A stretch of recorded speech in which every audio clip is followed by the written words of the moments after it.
Queridos irmãos, sejam todos bem-vindos. Hoje estamos aqui para o vídeo que conclui a série Narada Bhakti Sutra.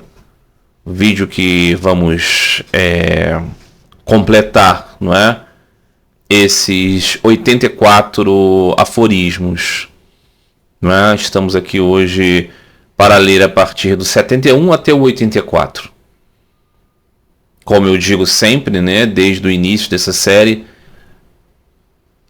Sri Ramakrishna apontava Bhakti como caminho à religião desta nossa época, não a mais doce, não a preferível, não a alternativamente positiva para aqueles que são mais emotivos, não. O caminho para esta época é Bhakti. Ok? E dizia Bhakti conforme Narada ensinou.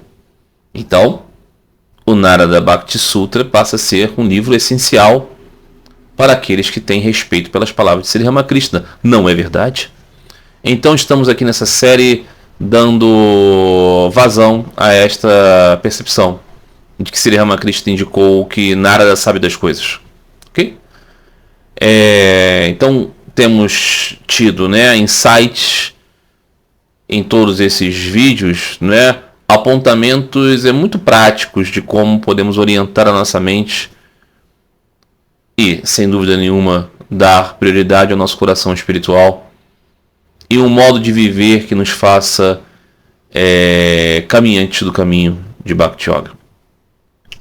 Hoje, então, vamos completar essa série e ela vai permanecer sempre nesse canal, fixa aqui como um manancial constante para aqueles que se interessam pelo caminho da devoção. Então vamos lá, meus amigos. Primeiro verso de hoje, primeiro verso deste episódio. Falávamos anteriormente, né? O Narada Bhakti Sutra estava tratando das características dos devotos. Então aqui conclui-se, né? Que os pais se alegram, os deuses dançam de alegria, e esta terra ganha um grande mestre quando temos este devoto. Sri Ramakrishna dizia, né, que quando nasce, né, um ser desta característica, né, cheio de amor por Deus, ele vem para o benefício do mundo, como um Nitya Siddha, um perfeito já desde o nascimento, que é enviado por Deus, né, para essa missão. São essas pessoas que nos apontam o caminho, não é? Iluminam as coisas e carregam os fardos do mundo, não é? Como fazem isso? Com sua pura devoção, não é? Não é que eles resolvam as batalhas do mundo, as guerras, a fome, não é isso. Mas eles ajudam a resolver o problema da nossa fome espiritual. Por isso, né, que a frase até os deuses dançam, né? É o nascimento de um libertador, de um mensageiro da verdadeira mensagem, que é amor supremo a Deus. Então, essa é a magnitude do devoto, né? Quando você tem uma pessoa com essas características de pura devoção, você tem esse gigante. Um gigante que não é temível, que não é forte, poderoso, com armas, não é isso. Ele, ao contrário, muitas vezes é singelo, muitas vezes até modesto. Eu lembro que certa vez um amigo me disse assim, eu vejo a fotografia de Sri Ramakrishna, ele parece até um morador de rua para mim. Eu disse, está aí a sua beleza. Né? Muito bem. Dito 72. Nesses devotos, não há distinção baseada em casta ou cultura, beleza ou nascimento, riqueza ou profissão e coisas do gênero. Você não consegue, né, identificar esses devotos assim. Ah, não, eles pertencem à classe dos brahmanes. Ah, não, eles pertencem a esta etnia, eles pertencem a essa religião, né? Eles são assim o assado fisicamente. Não. Sri Ramakrishna dizia, né? Narayana habita em todos, mas em alguns de modo mais especial, né? Claro que o ponto é Em Bhakti não existe sem casta. Ok? Nesta época, nesta era de Kali, todos nós somos Shudras. Todos nós somos desqualificados. Não é? A qualificação para o pensamento, né, mais elevado seria dos Brahmanes, não é? Todos nós temos uma característica shudresca, digamos assim. Mas o Bhakta pode alcançar Deus, não é? Então, por isso que em Bhakti não tem nenhum problema que um Meshla, que um fora de casta, que um Shudra e tudo mais alcance a categoria de mestre espiritual. Porque o que tem nele é essa característica do amor e da devoção a Deus. Não são as outras coisas da regra, né? Então você vai encontrar esses mestres em todos os lugares, em todas as culturas, em todas as etnias, em todas as circunstâncias. A característica deles de serem amantes de Deus, amantes puros, né, de Deus, é que vai torná-los identificados assim. Então você não vai conseguir ver por uma característica, não, ele tem um tipo de orelha. Não. É como ele ama. Por quê? Diz o dito 7.3. Porque eles são dele. Eles são de Deus. Então, aquela coisa, né? Sri Ramakrishna dizia, tudo é da mãe, não é?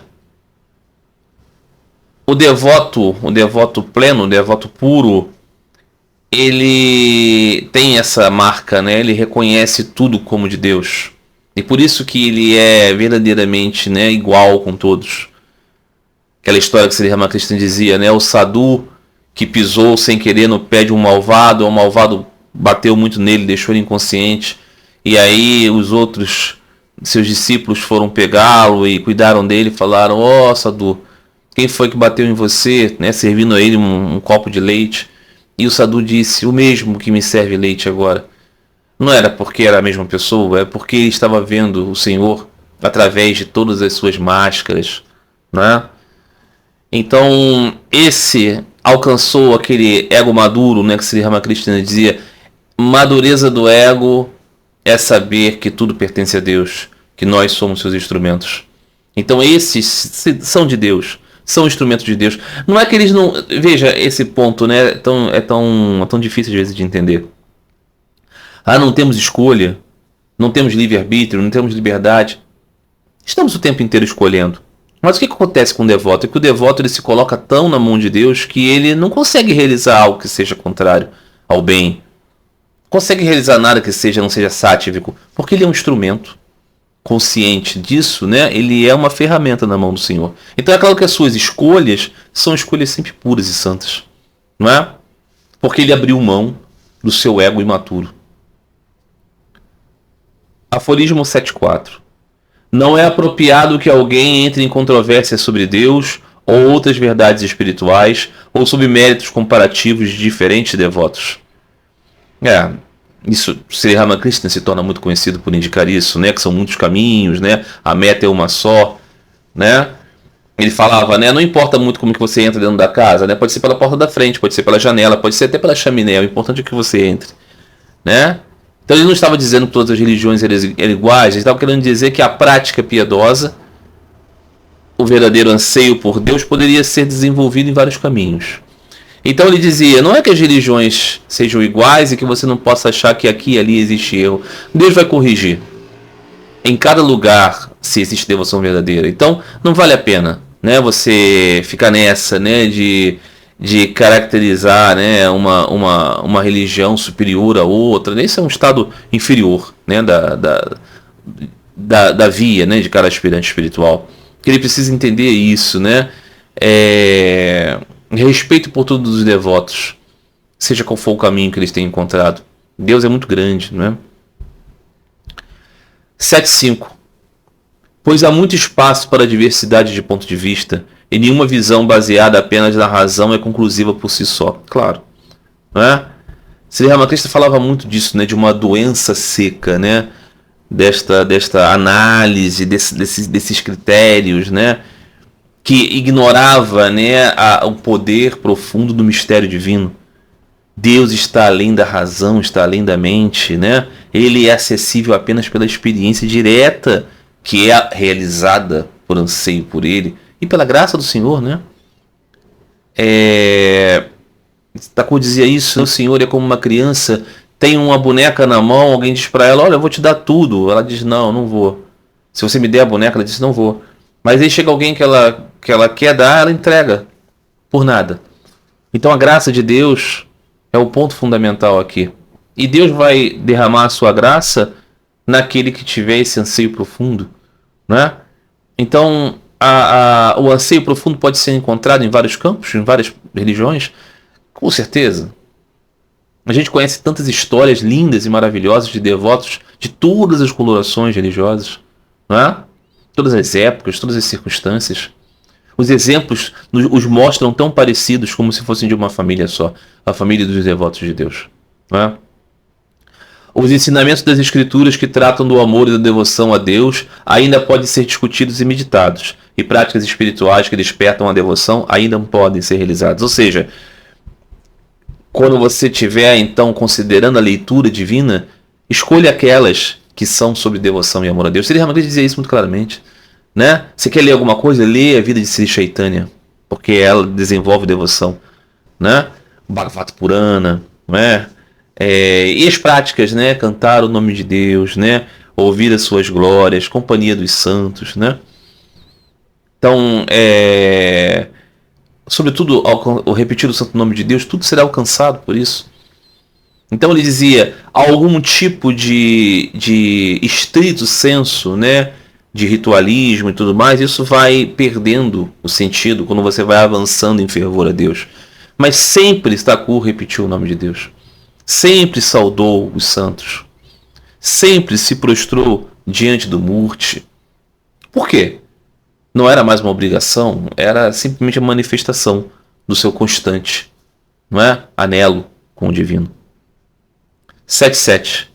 O tempo se torna disponível para ele, o devoto, por causa de sua liberdade do prazer e da dor, do desejo de ganho e etc. E cabe a ele não desperdiçar nem meio segundo. O tempo, né? O tempo é a coisa mais preciosa que temos e costumeiramente, né? Negligenciamos a atenção que temos a isso, né? Utilizamos muito tempo para besteira, para bobagem, né? Quando deveríamos pensar assim muito, muito concretamente, se eu puder aproveitar todo o tempo que eu tenho para me dedicar ao amor a Deus, não é? Sri Ramakrishna passava o dia inteiro nesse estado, falando com os devotos sobre Deus, contemplando Deus, conversando com a mãe. A sua vida manifesta, né, esse direcionamento do tempo. Nós somos pessoas comuns, nós não somos Sri Ramakrishna. Nós temos os nossos trabalhos, nós temos nossas responsabilidades, nós temos as nossas ocupações que não são elevadas assim. O que Thakur então nos diz? De tempos em tempos, busca refúgio. E todos os dias, repete o nome de Deus. Né?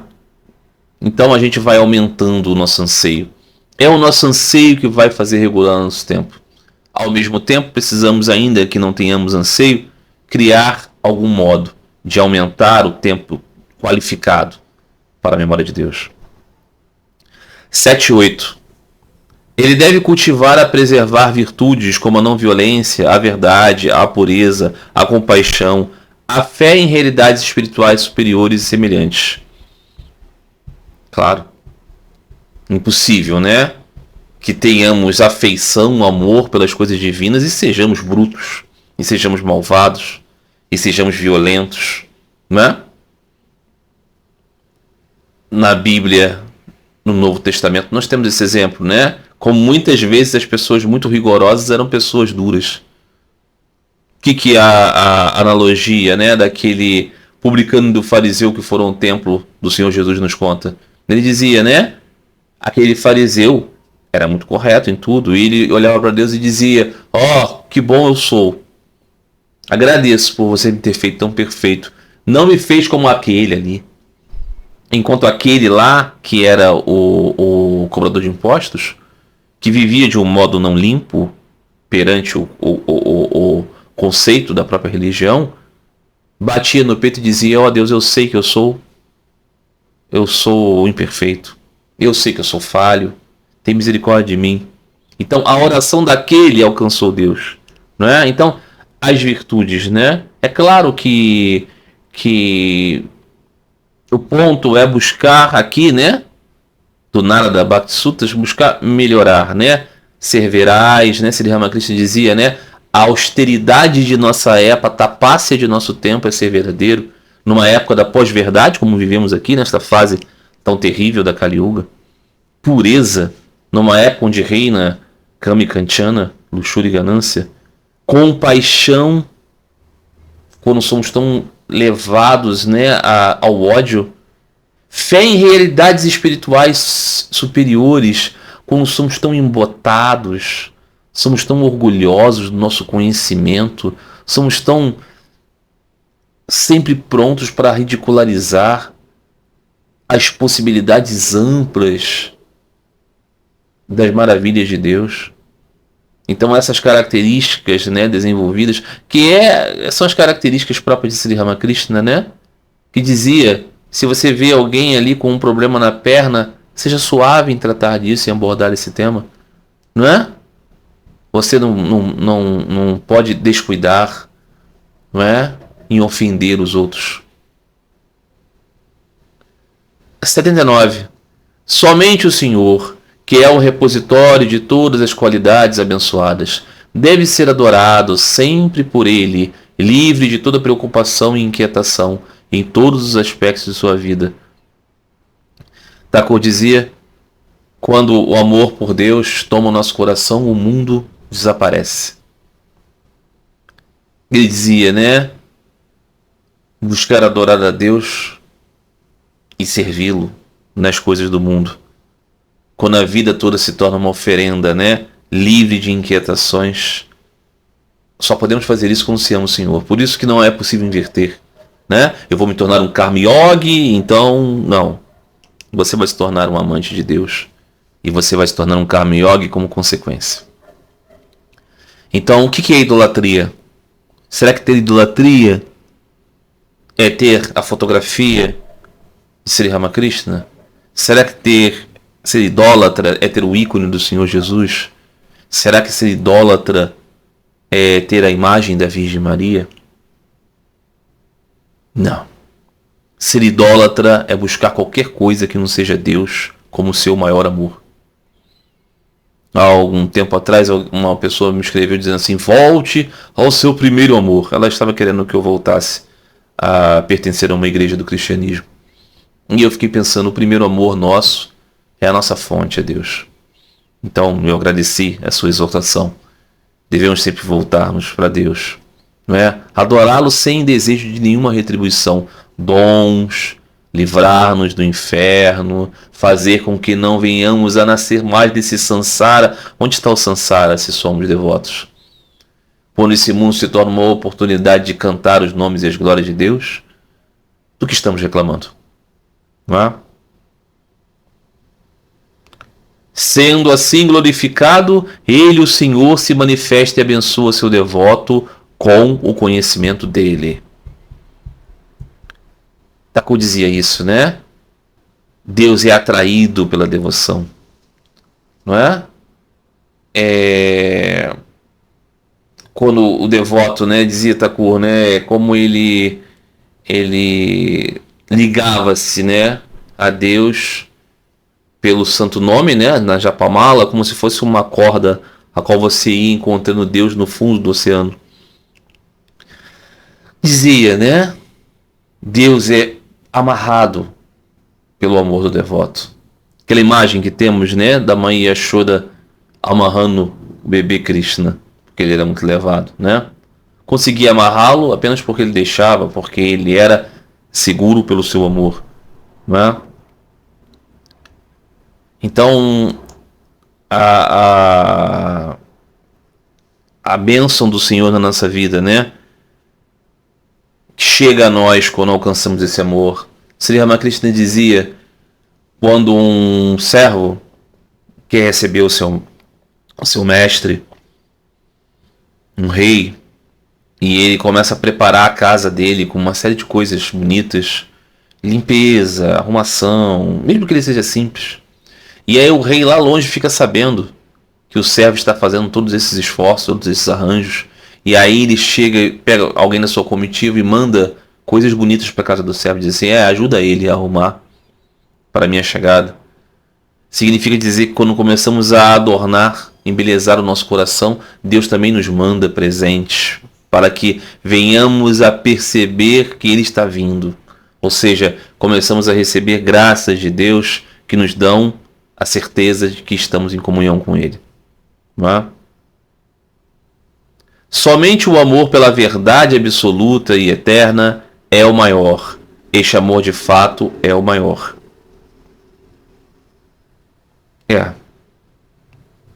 Esse amor, né? Esse amor puro, esse amor, né, unidirecionado é o que é chamado de prema, né?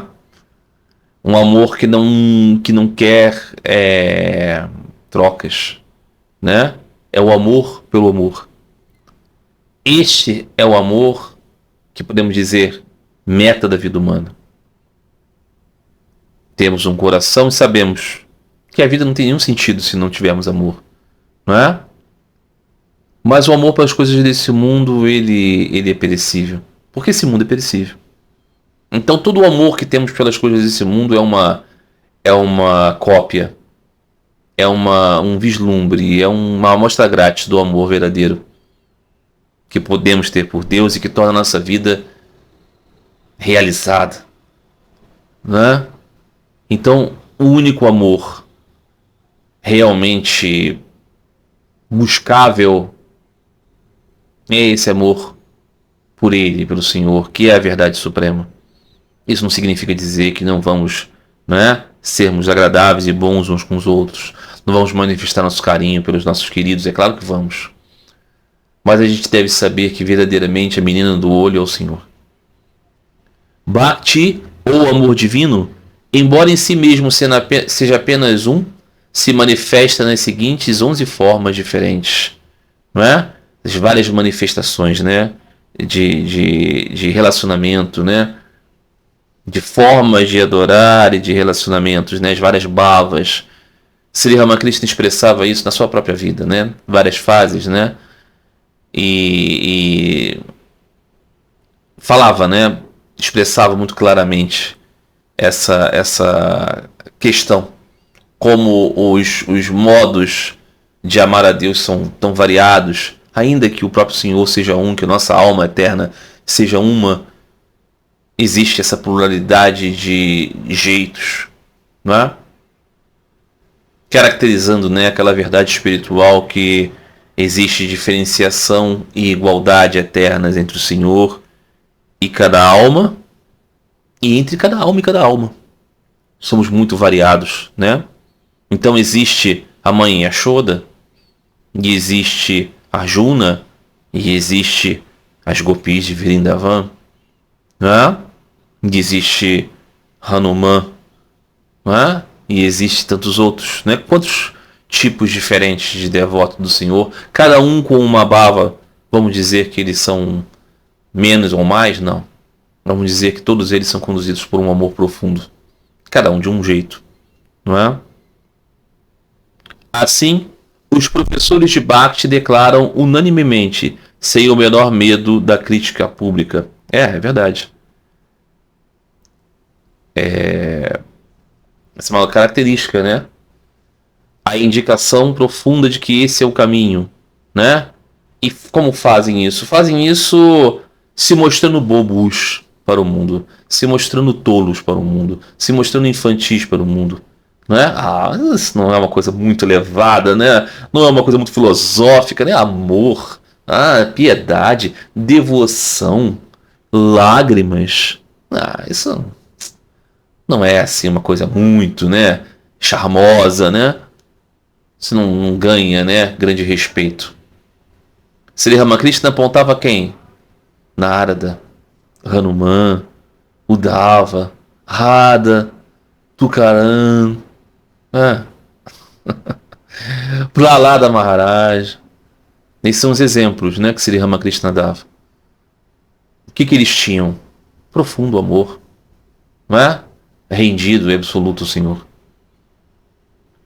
Todo aquele que entre nós acredita nesses auspiciosos ditos aqui do Narada Bhakti Sutras e tem fé nele, torna-se um amante de Deus e alcança o Senhor na mais alta bem-aventurança e meta da vida, com toda certeza. Sri Ramakrishna, né, materializa esta sentença na sua existência luminosa, bem-aventurada. A sua vida era um evangelho vivo do amor divino. Esses ensinamentos, né, são os como de Narada.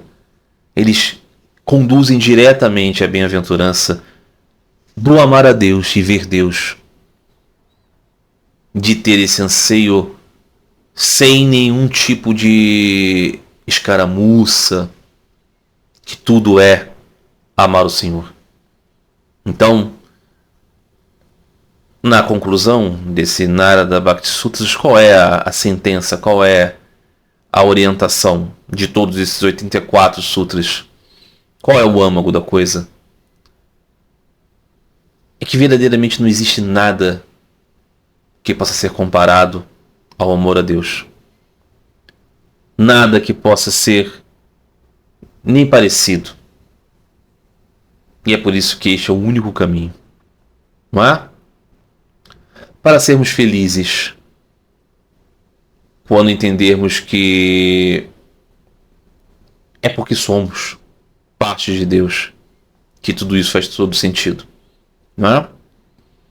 A busca da felicidade, ela não está sendo negada pelo caminho do altruísmo, mas é que a felicidade aqui é ser amante do Senhor. Então, que estas proposições sejam para nós sempre um norte. Sempre que tenhamos dúvida, não é? Qual energia devemos gastar nessa vida? Qual é o empenho? Se pudermos voltar a esses 84 sutras do Narada Bhakti Sutra, as nossas dúvidas serão dissipadas, não é? É para que nos tornemos amantes de Deus. É isso, meus amigos. Concluímos então esta série. Como eu disse, esses vídeos vão continuar sempre presentes no canal. Esse canal é um canal sobre Bhakti Yoga. Bhakti Yoga sobre as luzes de Thakur Sri Ramakrishna Paramahansa. E eu tenho muita esperança de que pessoas que são cristãos, que são muçulmanos, que são espíritas, que são budistas, que são adeptos de outros caminhos hindus, que são pessoas que talvez não tenham uma identificação, mas que sentem que a vida tem uma luz espiritual, possam encontrar aqui uma plataforma para desenvolver amor por Deus, seja qual for o modo que venham a desenvolver esse relacionamento. Tá bom? Então é isso, meus amigos. Encerramos por aqui. Mas vamos nos ver constantemente em outros vídeos. Um grande abraço a todos vocês. Até o próximo vídeo. Fiquem todos em paz. Fiquem todos com Deus.